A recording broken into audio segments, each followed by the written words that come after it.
So when you're a love addict, you're constantly going through this cycle of wondering, when does this get better? When do I stop being in these unavailable relationships?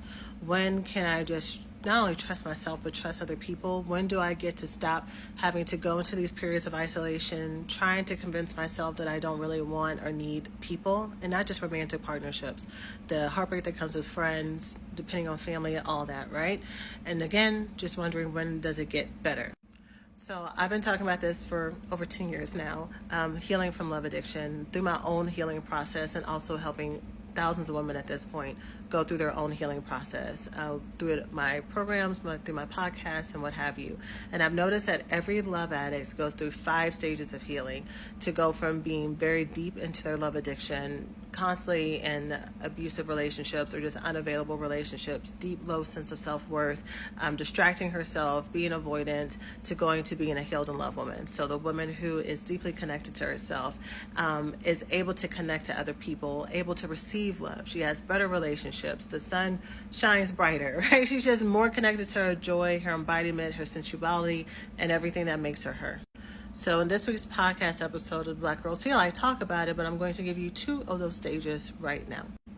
So the first stage is the stuck woman. So this is the woman, and each of the stages have their own little nickname. So the stuck woman is exactly what it sounds like, the person who is constantly in this cycle of unavailable relationships. But the thing is, she still feels as if the reason why she is stuck is because of other people's actions. So if she can just get this partner to change, if she could just get her mama to apologize, if she could just get her friends to, trust her and to include her more into things, if she could just get her boss to be not as mean. Everything in her life is very much other people. And because it's other people, she feels like she doesn't have any control. She may do a lot of people pleasing, codependency. She may try to manipulate people, trick people, threaten people into choosing her. So this may look like you're in a romantic partnership. He, she, or they are not acting the way that you want them to, and so you're picking a lot of fights with them. You're threatening to leave. You're not really going to leave, and that kind of thing. Or the opposite, you just try to avoid it altogether because you think that until other people change, you're not going to get what you want, and so it's better just for you to opt out. So she is stuck.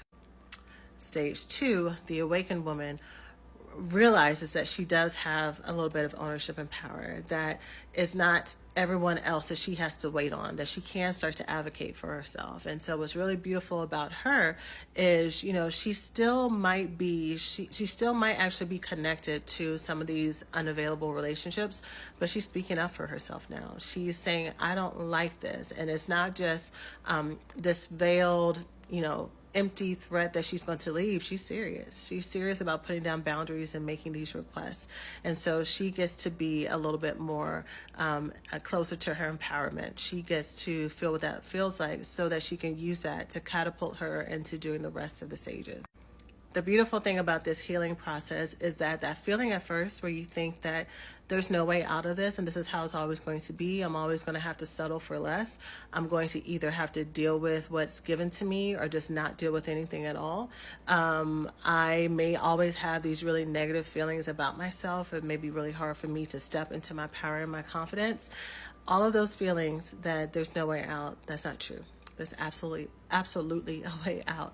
There's absolutely freedom and thriving and love and connection and the ability to receive love and connection. Because sometimes we have love and connection around us. We have all these blessings, but because of unresolved trauma, it's really, really hard for us to live in that moment. It's really, really hard to feel deserving of it or to even just trust it. Trust it that's not going to leave us. So I talk about all this in the latest episode of the Black Girls Heal podcast. You can listen to it on your favorite podcast player, Apple Podcast, Spotify, episode 240. And if you listen, let me know what you think.